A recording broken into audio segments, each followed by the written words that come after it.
it's titled Mindsets for Change, a Fresh Start. And our hope was to have a pretty broad audience for today's session. So we may have some teachers of preschoolers, and we may have some teachers of all the way through high school. So we welcome you all for joining us. Thank you.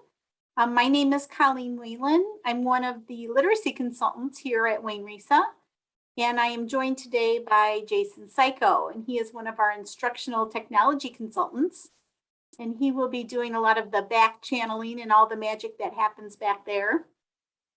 And the reason I put this on the screen, I put a book cover on our front cover here today because I used Eric Jenson's work to help. Colleen, you still need to share your screen.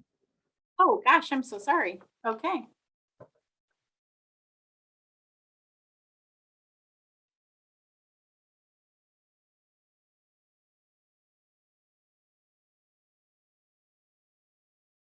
Here we go.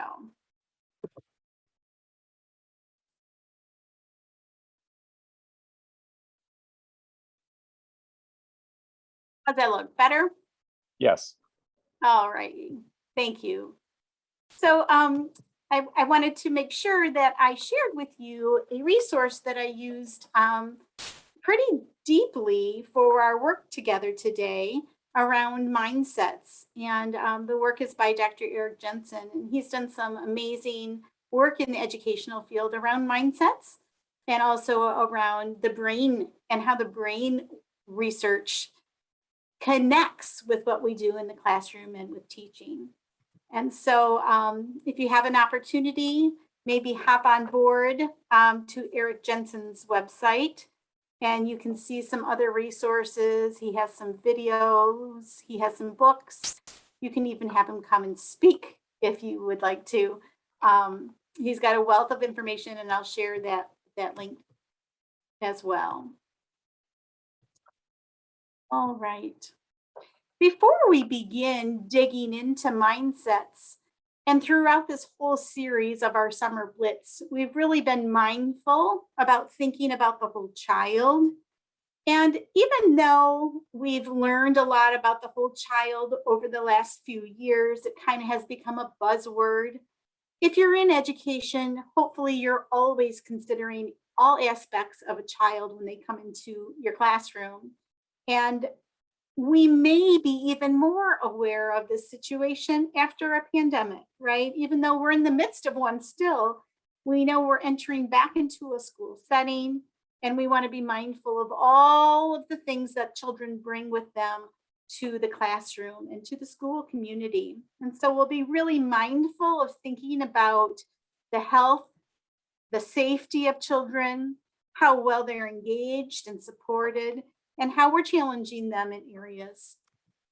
And so just to let you know, this is actually something that came out of the Science of Learning and Development Alliance. And this was very recent. This was just back in April. So in the midst still of all the pandemic and the winding down of the school year.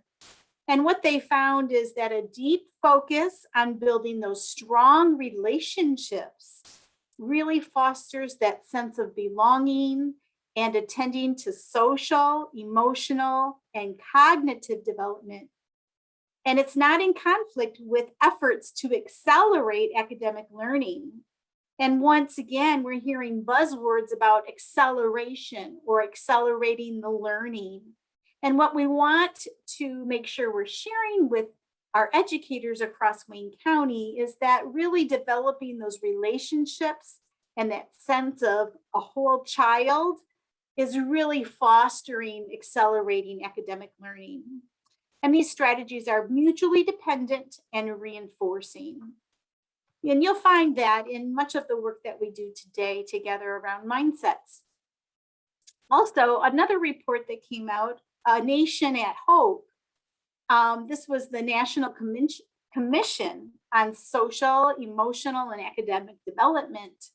And there's a remarkable confluence of experience and science on one point. And what that point is that children learn the best when we treat them like human beings with social and emotional as well as academic needs.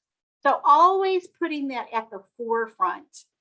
And this promotion of the social, emotional, academic, this whole child, it's not a shift in educational settings. It's actually what education has always been about. So we need not be distracted from the real work, right? That sometimes say our content that we're covering or the standards, for example, math or English instruction, but it's really how instruction can offer support and student achievement to help those students succeed. And to go along with that nation at hope, we know once again we're looking at the whole child, the whole learner, and it can't be reduced to a simple set of policies or proposals. What we have to do is really think through our mindset, and that should inform the whole entire system, right? The educational enterprise. And so this once again goes along quite well with our topic today of mindsets for change. And so today, as we embrace some of this new learning, what I would like for you to consider are a couple of questions. And here they are on the screen. How might I embrace a fresh start? So as I'm entering into the new school year, what might that look like? How would I embrace a fresh start? How might it be different than years in past? And then the second question is, what might be a powerful tool for change?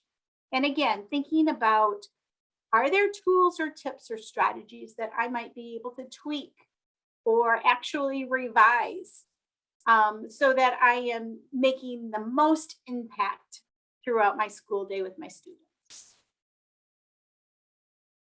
So once again, as we continue on, I wanted to make sure that you were aware of Eric Jenson's website. And of course, as I mentioned before, Jason will place that link right into the chat. And what we find here with Eric Jenson's website is a lot of resources centered around that brain-based teaching and learning, really understanding the why behind why we do specific strategies, why we lean more towards some high leverage moves versus other ones that we might have had some success with, but really looking deeply at the research. So we will focus on that. But if you have additional time, that luxury of time, right? There are additional books that I am advocating for over on the right-hand side. That's just a sampling of a few of them on the screen, but you can certainly check out more resources that he has available on his website. So according to Eric Jenson, there are 3 critical characteristics about poverty. And the reason that we're bringing this piece up about poverty is because of the actual name of the text that we're looking at. The text really caught my eye because it's called Poor Students, Rich Teaching. And it really made me think about different populations that we come in contact with, right? And maybe even how populations have shifted over the time of maybe your educational career. So when we talk about kids of poverty or poor students, as it's written in Eric's title, we think about poverty really being more prevalent than we even can fathom, and that there's devastating effects and they're accelerating, right? Another thing that Eric points out to us is that it affects both you and your students in the classroom in multiple adverse ways. And some are ways that we may not have ever even thought of or considered.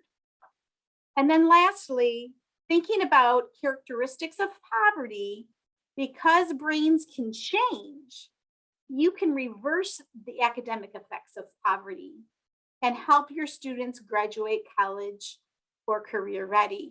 So that's a really big one that we're focusing heavily on today. Brains can change at any stage of our life, and we can actually reverse effects of poverty and get students ready to be college and career ready.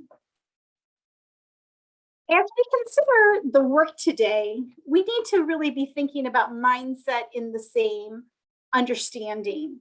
And we want to consider mindset as a way of thinking about something. So, a growth mindset is specifically defined as really being able to make changes in the midst, right?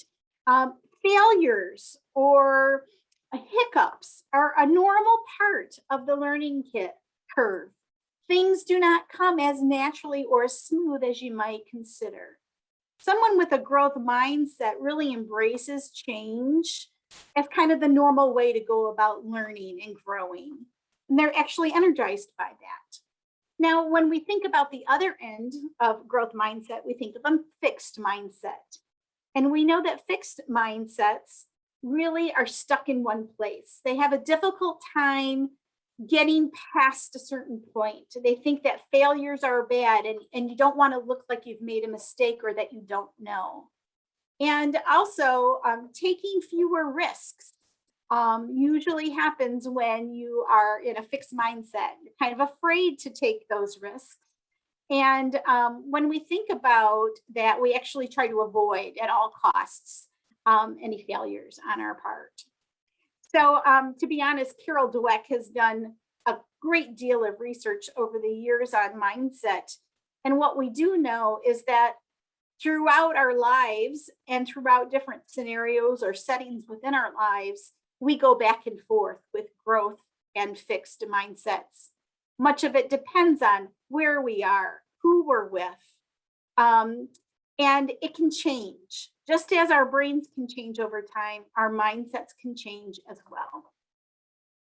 Well, let's look a little bit deeper into that growth and fixed mindset.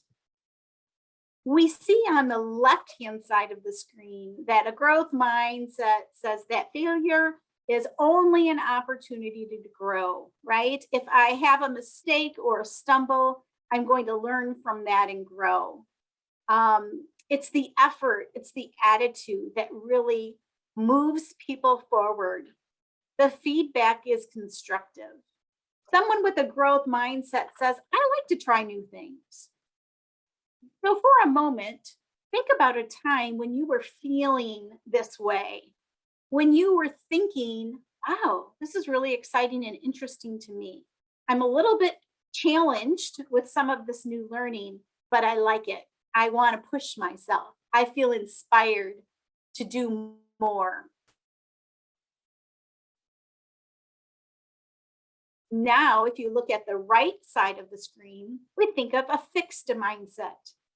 And really, failure is the limit of my abilities. I'm too afraid to make mistakes. And when I'm frustrated, I give up. I'm not really good at it. And I don't like to be challenged.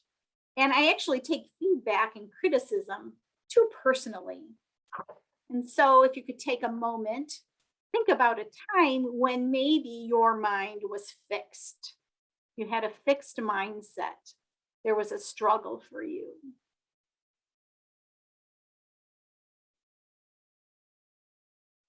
Once again, Carol Dweck does say to us that we can go back and forth within a growth and fixed mindset. But again, we always have the ability to continue on and to continue moving forward and shifting our mindset from fixed to growth. So different things came to my mind, and maybe they came to yours. When I was thinking about growth mindset, having some positivity and some challenging things really happening in a positive way and making growth for me exciting. But then there were times when I was digging my heels into new learning and I was feeling frustrated.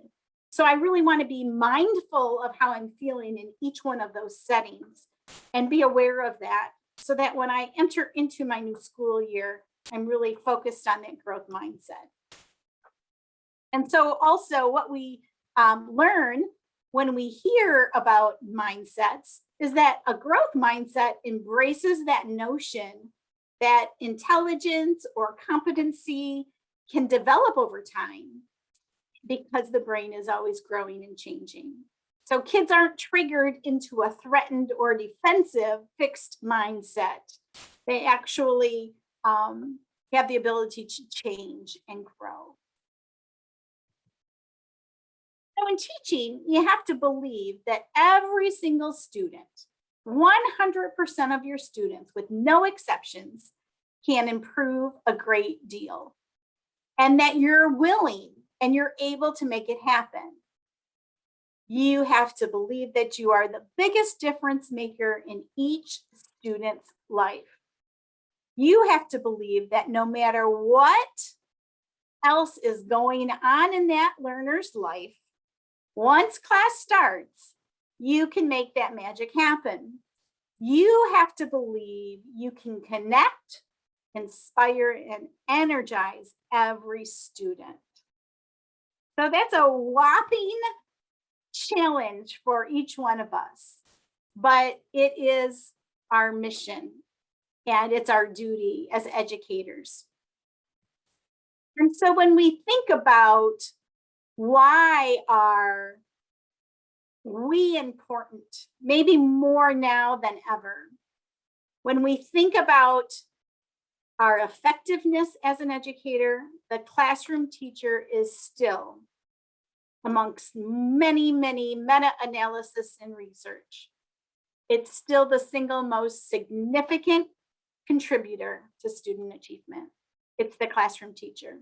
The effect is greater than that of parents, peers, entire schools, or poverty. It's that classroom teacher. And you'll see at the bottom of the screen here, I have this inserted throughout our time together, different effect sizes. And you'll notice here it says teacher effectiveness equals 0.098 effect size. And I'd like to explain what I mean by that when I talk about effect size today. So put simply, an effect size is the magnitude, okay, or the effect of a strategy on one group compared to another, okay? And what our hope is that we can reach an effect size of 0.4 or greater. If you can reach an effect size for a strategy to a 0.4, that means a student will at least grow 1 year's worth of growth. And so when we talk about teacher effectiveness, it's actually way, way, way down on the chart here. It's actually 0.98, almost off the chart, actually, in that zone of desired effects. So if we were to double 0.40, we'd have a 0.80. What we've actually done with that is we've doubled the growth. So instead of only 1 year of growth that child would get because of the teacher effectiveness, now the child has the opportunity for student achievement 2 years worth of growth. All of this work, when we talk about effect size in the books that are listed here, are from John Hattie. Many of you may have heard of him. And the thing that I find the most enticing about John Hattie's work is that he has focused his life on meta-analysis, which means he has looked at research upon research and compiled the information that he's learned from different research to create a meta-analysis. So he is actually diving into numbers that we couldn't even fathom. So if I think about myself as an educator, I may have touched 900 students over the course of my educational career. When we look at the depth and the breadth of the work that John Hattie has done, we talk about it worldwide. He's looking at students across our world and numerous in number. And so when we think of the meta-analysis, it's at an enormous stage, just well more than we could even touch as one educator alone. He's looked at research across the board. So if everything you did over a single calendar year averaged about a 0.50 effect size, you would advance your kids with 1 year of academic gains. However, students from poverty often start school 1 to 3 years behind. And so to ensure they graduate and continue to be college and career ready, you'll want to teach in ways that give them 1.5 year or more worth of gains in each school year. And so when we talk about effect size and we talk about mindset, we are really putting these two powerful forces together. It's about the way you think, your attitudes, and your beliefs as game-changing difference makers in the classroom. So you're using research, and what research is telling us as high points, high leverage moves, along with having a mindset for growth. Okay? So we're going to go ahead and dive into the first mindset. There are 4 of them that Eric Jenson talks to us about. And the first one is this, the relational mindset. So the types of relationships that you have with kids are one of the biggest reasons that students graduate.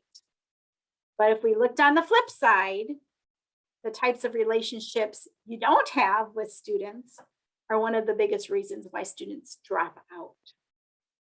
And once again, when students feel more connected, they stay in school, they achieve more, and are more likely to graduate.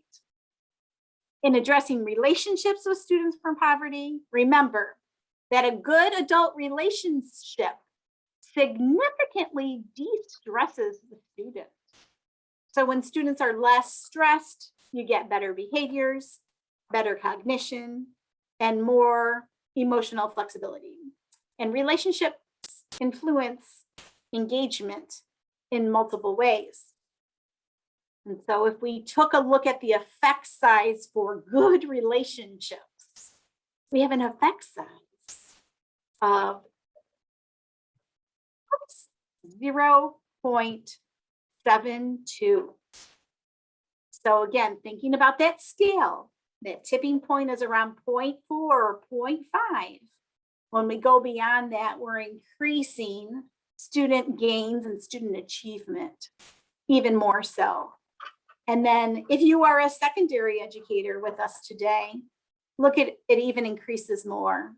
So in a secondary setting, the effect size for good relationships is actually 0.87. So even a little bit higher. So let's dive in a little bit more to the relational mindset. When we think about relational mindset, we ask ourselves some questions like, how can I show my students that I care about their home life as well as their classroom successes? So it's not just about getting through the grade level content or the curriculum, but it's really about saying, how are you? How's your life? How are things going outside of school? A second question you might ask is, how do I connect first as a person or an ally, right? And as a teacher, second. Okay. So really thinking about making that personal connection with a student first, and then having that connection as a teacher-student relationship as a second. And then the last question to consider when we think about relational mindset is, how do I put students first and everything else second? And that's a hard thing to do as we navigate our educational settings, especially as we start a new school year and are getting into a lot of demands based upon us as we come back into school settings after a year of really unprecedented times. So one thing you might consider is honoring the power of your name. And if you're able to spend some time as you start your school year, really thinking about the power of a person's name, it helps to communicate to your whole community that you belong and you're included. We care about you. Jason, I'm going to invite you to put a link into the chat right now. And actually, it's a lovely little document that has multiple links for different resources you might consider using to celebrate your students' names. You'll see on the slide here, I have two different books that really lift up and celebrate names. And in addition, on the document that you have access to has other resources and other activities that you might utilize to engage students in learning about their community along with names.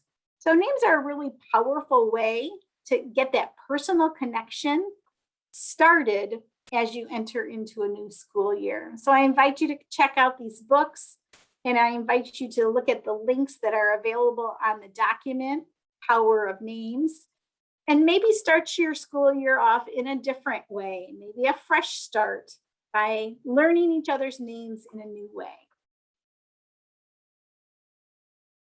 As we continue to think about relational mindset, and it's important for us to think about how we're utilizing some social time within our classroom. When we think about social time and individual time, we really need to divide that up. So we're looking kind of like 50-50 in our time, because we know a lot happens during our social time of learning. So, for example, there might be some cooperative groups or partners working together on a project. Social time could include maybe study buddies or teams quizzing one another and getting prepared for particular content coming up. I like the idea of using temporary partners for maybe helping to summarize or synthesize some new learning. And the thing I like about temporary partners is that we're always switching them up. We never want our partnerships to stay too stagnant. We know that changing partnerships and teams and groups and making them diverse is a very important factor. And social time can also consist of maybe some learning stations or centers where students have the ability to investigate and explore. And then lastly, group projects for brainstorming and for discussion. And then, of course, you have to have a balance in your life, right? And even as a classroom teacher, you have to understand where is your comfort zone, right? And how much can we tackle within a classroom setting as far as having social time and independent work time. So when we think about that individual time, we might think of journaling, mind mapping, having students maybe do some practice self-testing as they prepare for new content. Maybe there's some goal setting or self-assessments, which would have to be done on an individual basis. Lots of reading, writing, reflecting, or time for problem solving. And again, I'm going to place some emphasis again on the effect size here. So again, what we know about effect size, if it's over a 0.4, we're getting more than a year's growth. And that's what we really want to think of. These are those high leverage moves that we know dramatically increase student achievement. Not just what one author says or one researcher says. Remember, this is the meta-analysis encompassing so many students across the world. And so cooperative versus individual learning gives us an effect size of 0.59. And then that interdependency. And that actually means that the student's success depends on another student's success, which actually raises everyone's effort level. And that actually is a pretty high effect size as well, a 0.69. So the more time you have for partnerships, teamwork, buddy system, you're increasing that cooperative learning time, but you're also increasing that interdependency, where students are working together to build success, and they're helping each other do that. They're raising each other's success up, and their achievement will skyrocket.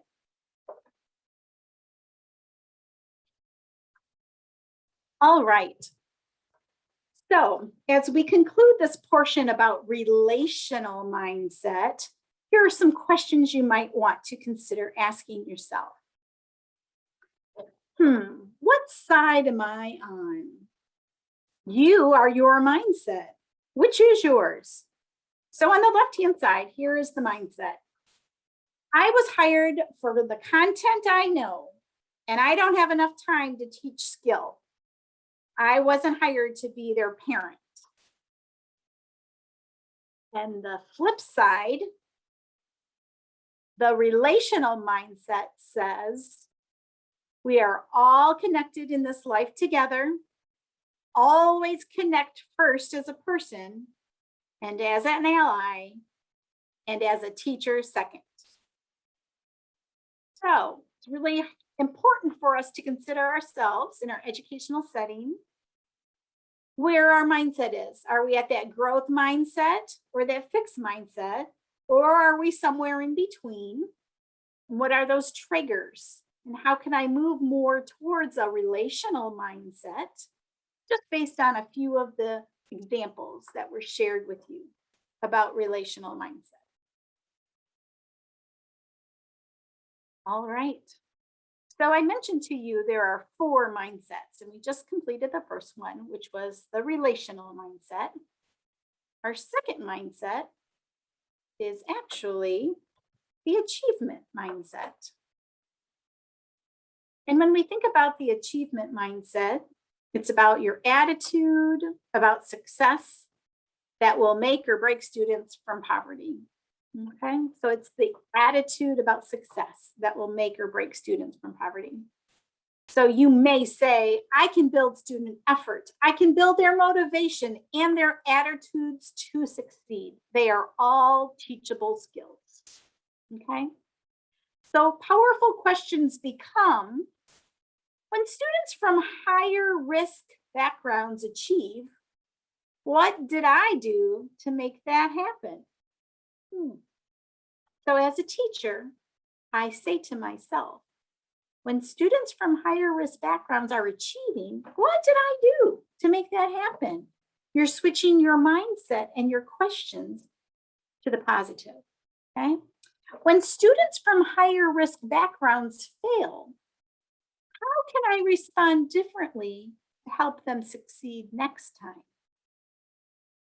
So I'm asking myself, if they're having trouble, if students from a higher risk background are having trouble, how will I respond in a different way so that they can succeed the next time? Okay? So the teacher's mindset is a critical approach in the art of getting students to succeed. In fact, even more than IQ, socioeconomic status, or reading ability, the teacher's mindset predicts student success. So I'm going to say that once more because that's a whopper. Even more than IQ, socioeconomic status, or reading ability, the teacher's mindset predicts student success. So hence our time for spending some learning around mindsets. If you'd like to read a little bit more about that research, that comes from TOUGH, TOUGH, and that research was from 2012. So I wanted to make sure I credited that. So as we consider thinking about the achievement mindset, we think about helping to support making quality, strong goals. So the top contributors to this student achievement, let's look at these because these are probably the biggest ones we've seen yet today. When students self-report grades or the expectations on the work they've done, the effect size is 1.44. So that's well off the charts. That's actually almost like more than 2 years growth. Students having control over short-term goals actually equals 1.21 effect size. So once again, over 2 years of growth with these two high leverage moves. So if we are encouraging and allowing our students to self-report grades, using rubrics, having them define what the expectations for a specific writing or project or test is, you're lifting up their achievement. And if you are having students create some goals, specifically here, short-term goals, once again, the student achievement is being raised at a dramatic level. So let's be mindful of those SMART goals. You know, how can we help kids be specific with their goals? If maybe we just hone in on one content area or one strategy within that content area, making sure that students understand that it's a measurable goal, not that I'm just going to get better, but how are you going to measure that? And how are you going to make it amazing? How is the goal going to be amazing rather than attainable? Is it something that you can reach and you can do it? It's a relevant goal. It means something to you, and it's about the space of learning that you're in at that moment. And then actually a time limit, right? Really focusing in on time, like by the end of the week, I'd like to be able to do this. And just a little blurb on micro goals. So I was kind of thinking about micro goals and those short-term goals as really being one, and really thinking that students can reach these goals maybe within a week's time or less. It really reaffirms their competency and it gets them focused, and then quickly they can see results, which of course lift up their efficacy in their learning. So I wanted to just spend a quick moment sharing this video with you. And it's about fifth graders sharing their student goals. And actually their teacher is explaining when she does that and how this comes to be. And you'll notice it's just a natural part of the classroom climate as they do this work. So let's hope that my speaker is working. And Jason, please let me know if it's not.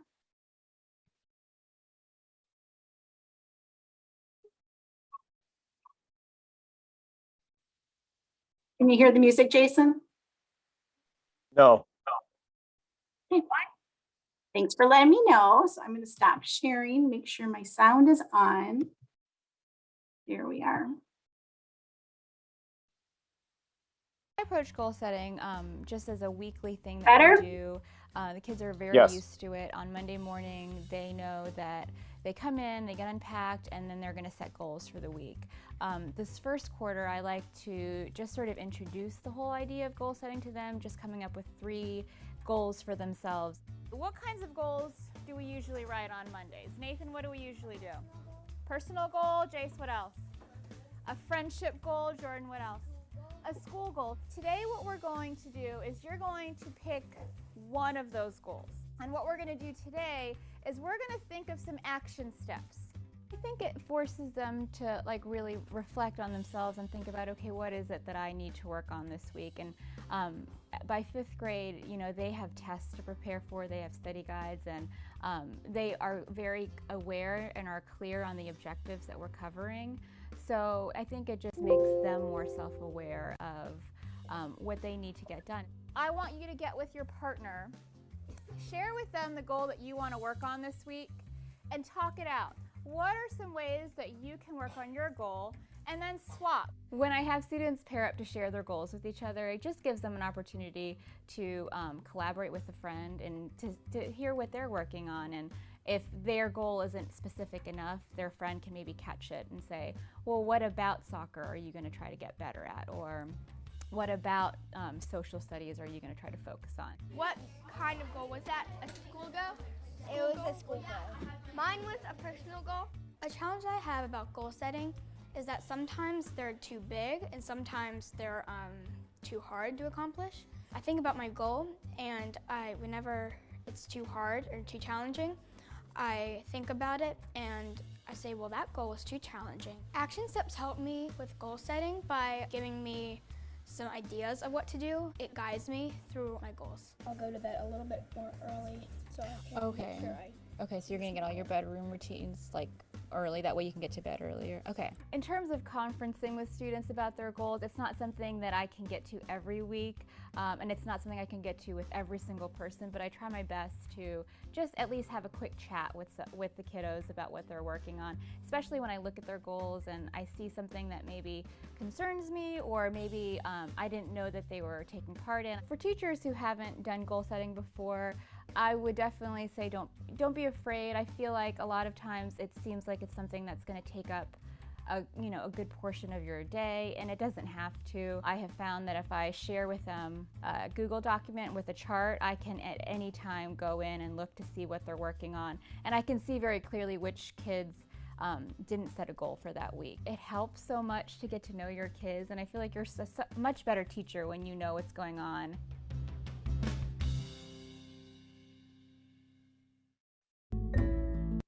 All right.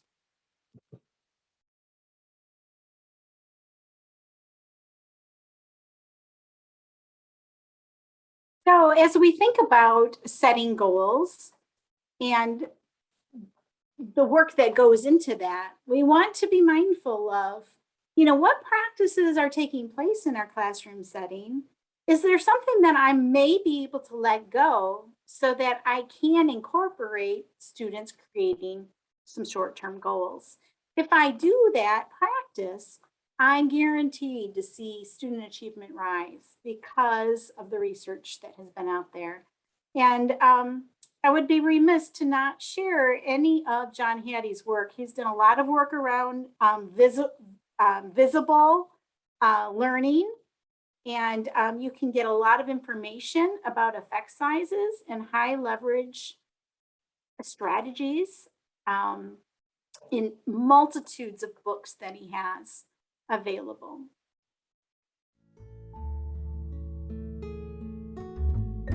All right. So as we continue to think about achievement mindset, you might consider to think about what we attribute connections to. So as we think about attributing what students are doing now to the probability of a future outcome, we will definitely see gains. So especially within a specific subject or a skill area, check out this effect size. It's a 1.42. And that is just, probably the highest one we'll see, right? Which is over 2.5 years worth of progress. And so what we mean by this is that if you can share with students, if we do this, this is going to happen. And this might happen too. So for example, if I spend some time working on a writing piece that's a persuasive in nature, I might say, if I spend time working on this writing piece, we could actually send this letter off, and this could actually lead to change in our community. Like, let's say, for example, if we were talking about helping maybe at like the dog pound, for example, or an animal shelter, and we didn't feel like things were happening in the best way. If we write this persuasive letter and we send it off, there may be a change in the way that they do business. Like, what we want to do is say the work you're doing in your classroom is actually connecting, and it's going to lead to this and this. If I spend 10 minutes a day really harnessing my reading skills, I'm going to know that next year my reading's going to get better, and the next year it's going to get better, and I'm going to continue to grow. So linking what the child is learning at that moment to a future outcome gives us huge student achievement. And really, that just has to come from your words. The language that you use with your students. Gosh, you guys, if we participate in this science experiment, it's going to lead to this. And who knows where that could go? It could go to this. Sometimes, especially if you're teaching in a secondary setting, You might even be able to lean it more into maybe a career or a field that they have interest in, maybe furthering study with. So I think it's a really huge piece, and really all it is being aware of the language we're using so that we can continue that. So another high a high leverage move to consider for achievement mindset is looking at formative assessment. So Colleen? yes. Your presenter notes are on the screen. Okay.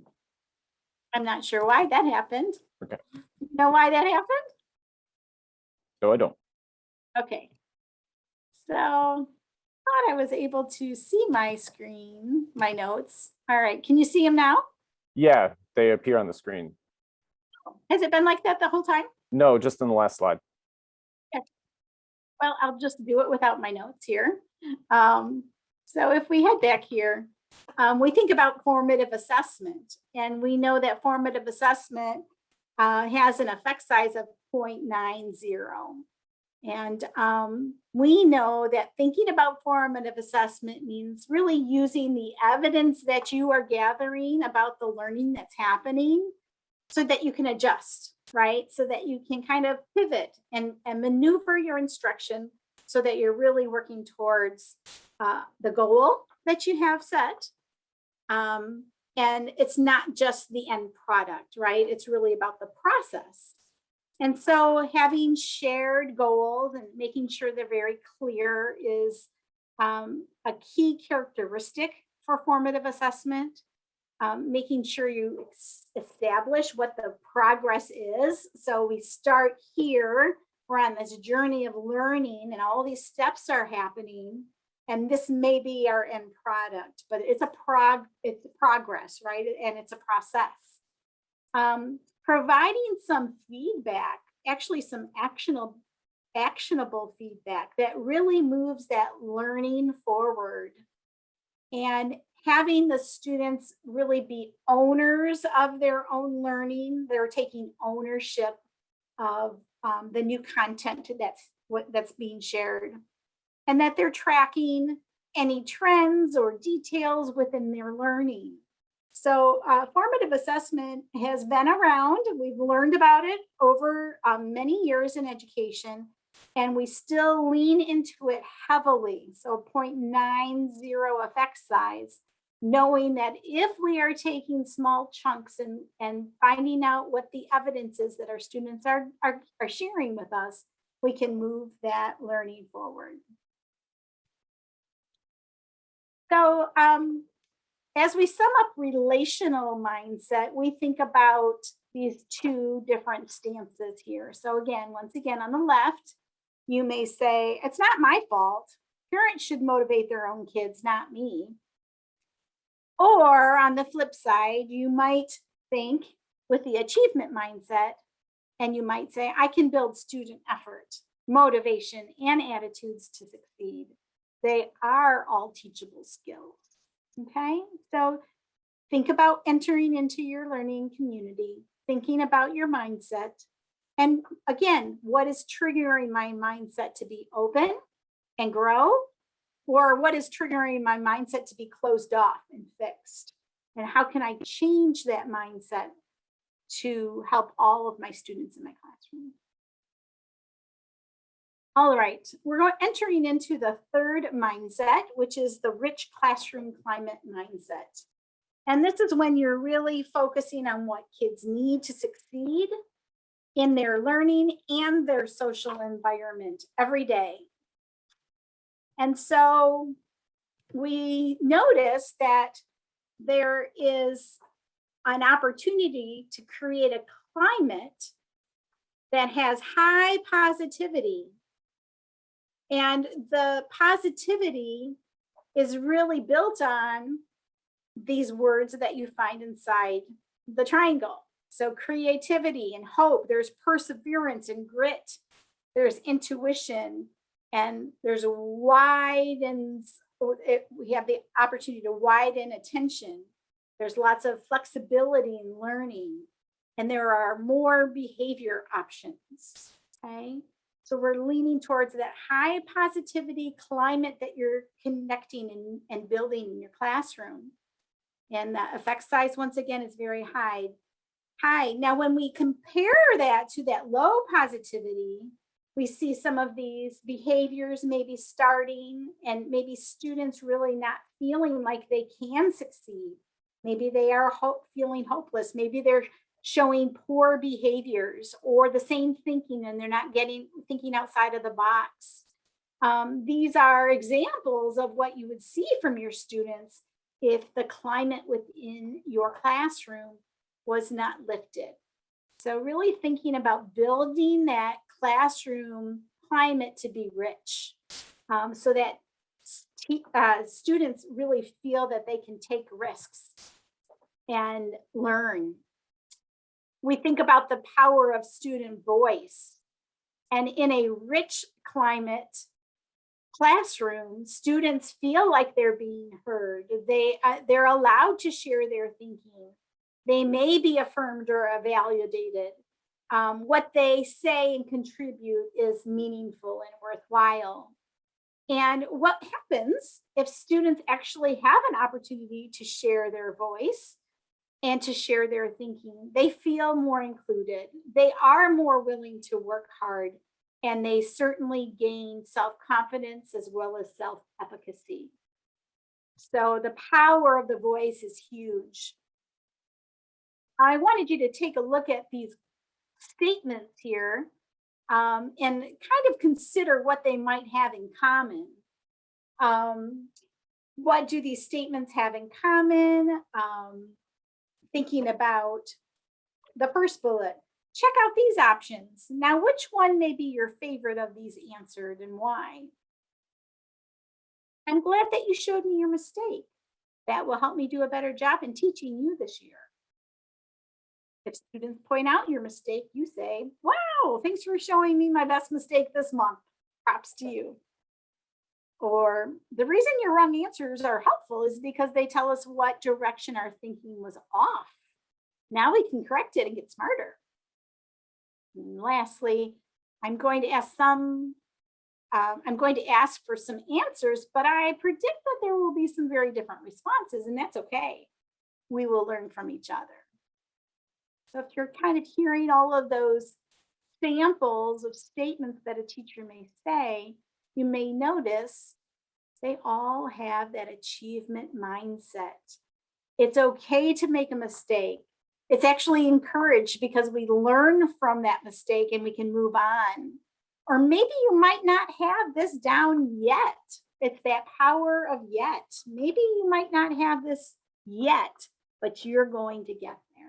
So it's really inclusive when we consider these statements. So once again, thinking back about your language and how your language can modify that climate in your classroom. So once again, looking at two different paths, when our mindset is not thinking about a rich classroom climate, we might say, my job is teaching content. You want all the fun and warm fuzzies for kids? Tell them to wake up and get with the real world. Class is not supposed to feel that good. Versus the rich classroom climate mindset says, I focus on what students need to succeed and build it into the learning and social environment every day. So again, it's okay to be sometimes in the middle, right? Maybe not one way or the other, but again, what triggers our thinking and what encourages us to move more towards a growth mindset. Okay, I want to be real mindful of our time and not go over, but I am entering into the last mindset, which is the engagement mindset. And it's really important for us to think about building participation, building the learning, and building those successes. So there's a couple ways that we can certainly do that. Sometimes we consider engagement for maintenance per se. We're just trying to get through the day and making sure we're maintaining our lessons and moving and maneuvering our way through. Maybe we just do something as simple as let's stand up and take a movement break, right? And so we actually just take a 30-second timeout where we might be transitioning from one subject to the next, but we're noticing some restlessness in our audience. And we might just get up and have a move, a physical act. We might even do like a clap, boom, clap, where we're gathering everyone together to do a communal action or response. Those are just small little things to kind of change the atmosphere within a classroom and keep kids engaged. You might consider engagement for stress. We know students may come to school with a variety of social and emotional stressors, and we can think about how we might release some of that for them. We can actually do physical stretches, extending muscles and releasing them, and doing those in different areas. Everyone just stand up from your desk. We can do it with each arm. We can do it with each leg. We can stretch it above our head, or we can bend down to our toes. Some of those fluid movements or that mindful breathing. Those are really important things to consider as we engage students in learning. Asking important whole class question and answer sessions actually has an effect size of 0.81. So really getting kids buy-in, like we're setting up for learning, but really buying into the relevancy of the content and really asking questions that evoke that curiosity and reflection, not just a question that has one right or one right answer. What we want to do is encourage that student discourse by opening up a discussion. And doing that well really requires a lot of planning on the teacher's part, making sure that those questions are quite probing and encouraging of discussion. All right, we see reciprocal teaching also underneath the engagement mindset, where we're actually teaching students how to use like a comprehension fostering strategy and thinking about how to comprehend and get through a text. But then once they've learned that, they can pass that learning over to other students and they can teach it to their peers. So once again, this technique has been around for quite a long time, but again, the effect size is enormous. And those are the leverages that we need to hold on to and make sure we have time for within our school days, because we know they work. And the last question for you then is, what mindset are you here? I've got a ton of content to cover, and lecture's the best way to do it. Besides, the engagement strategies are a bunch of fluff. Or I'm gonna focus and I'm gonna engage with purpose every student every day. And this one actually has a time committed to it, every 9 minutes or less. So thinking about that as well. So as you journey on to developing your growth mindset, we talked about this, get to know your fixed mindset. When does it show up and how does it make you feel? And how does that impact your behavior? We've all been there. We've all been in that stuck position. And then what triggers that growth mindset? When does that show up and how does that make you feel? And how does it impact your behavior? And we really want to go from that fixed mindset to a growth mindset as we encounter our students each and every day in our educational setting. So there were a few sessions related to social emotional learning. I wanted to make sure you had access to these. Dr. Cook is our school health consultant, and there's a few Blitz sessions that she did facilitate this August. So if you're interested in those, or if there were any other Blitz sessions, there's certainly the calendar there, and maybe Jason can place that link as well in the chat. I don't think I have it in my notes, but it may be linked right here. So thanks for joining today. We hope that you learned a little bit about mindset and give you some encouragement to continue to focus on growth mindset with yourself and with your students. And we wish you a happy school year. Thanks for joining. Goodbye. Bye, everyone.